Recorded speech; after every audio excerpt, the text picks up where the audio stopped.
Hi everyone! Welcome back again dito sa ating channel. And meron nga tayong sasagutin dito na question. Ito yung question ni Sir Bato or ni Ma'am. Babasahin ko na lang.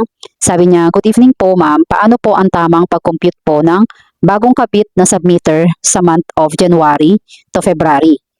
24 po nag-reading ang Meralco, tas March 8 po na ikabit ang submitter po. Alin po ba ang tamang petsa po ng pag-reading po ng owner? So dapat ang pagre-reading po natin is kung kailan din po nag-reading yung ating electric provider. So kunyari may schedule date po sila at may mga cut-off po kasi yan eh. So doon sa cut-off po natin, magre-reading po yung ating mga electric provider. Kung si Meralco po ang nag-handle sa inyo, so meron po silang cut-off date. Dapat po alam nyo po kung kailan po ang cut-off date po ninyo. So dapat doon din po talaga magre-reading si owner.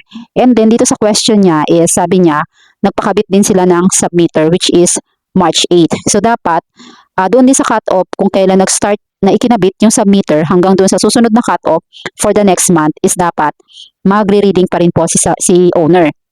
Para sa ganon is makita po ninyo yung actual consumption po ninyo sa submitter versus po doon sa nauna ninyong bill. So kasi doon sa una ninyong cut-off is kasama pa kayo doon sa main meter. So, ibig sabihin, wala pa kayong submitter nung time na yon. And then, from March 8, at saka sa next cut-off niya na dapat kung March 24, ang next cut-off is dapat from March 8 to March 24 is dapat mag-reading pa rin po si owner. So, para mas mabilis po ninyong maintindihan, may ginawa po ako ditong illustration. Maikli lang naman to, pero para mas explain ko ng maayos kung paano po yung magiging scenario na ganun. Kasi medyo crucial yung ganong scenario. Tsaka medyo mahirap siya computein. Malilito kayo kapag hindi nyo po nasunod yung reading according doon sa kanilang mga cut-off. So ito siya, ipapakita ko po sa inyo. So ito yung ginawa ko na illustration guys para mas mabilis kong ma-explain yung tanong ni sir.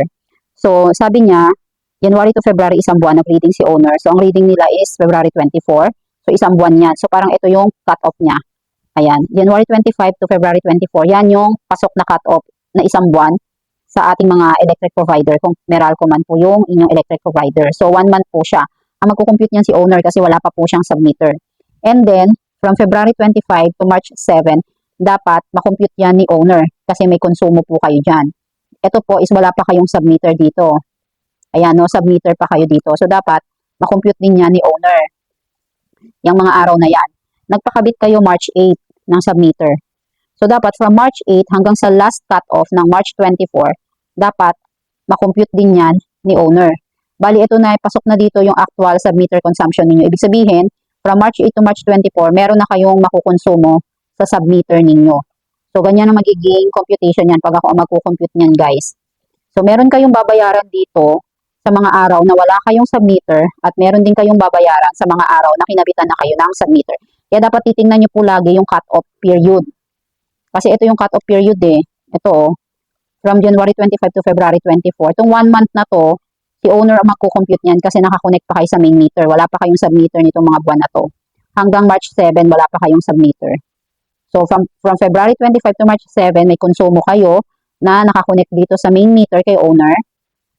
And then, nung nag-submitter na kayo March 8 to March 24, ito na yung magiging actual submitter consumption ninyo.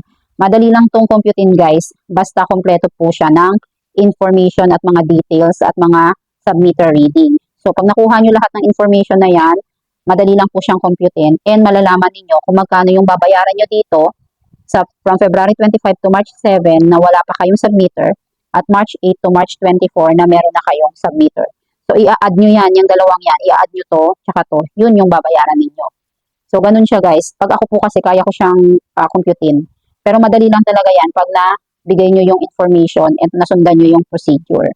So, ganun lang siya. Pag kukumputin ko, kaya pinakita ko sa inyo yung illustration kasi pag i-explain ko lang siya, malilito talaga kayo guys. Ako kasi is, ganun yung ginagawa ko if ever na may ganitong scenario na mangyayari sa amin. So, dapat makuha mo yung reading nung wala pa siyang submitter at saka yung reading nung meron na siyang submitter. Pero dapat i-make sure nyo yun, napasok yun sa mga cut-off ha. Kasi pag lumampas na naman siya sa cut-off, is ibang scenario na naman yon. So, ibang computation na naman yun, guys. So, ganun siya. Kaya, kung gusto nyo pong malaman yung mga scenario sa pagkukompute, i-follow nyo po ako dito sa ating YouTube channel para at least, kung mabasa ko yung mga comment ninyo and kailangan natin gawa ng ganitong parang illustration para ma-explain ko po sa inyo ng maigi, at makita ninyo kung paano po yung gagawin para at least kahit paano is may idea po kayo sa pagkukompute. Pero take note lang guys ito yung ginagawa kong computation, and kung meron kayong mga landowner, mga may-ari ng bahay, may mga procedure din yan sila or may mga rules yan sila sa pagdating sa ganitong bagay. So hindi kami pare-pareho, and much better na rin na kausapin nyo sila or magtanong kayo sa kanila kung paano nila kinocompute yung inyong mga electric submeter at yung inyong electric bill. So yun lang, sana makatulong. Bye-bye.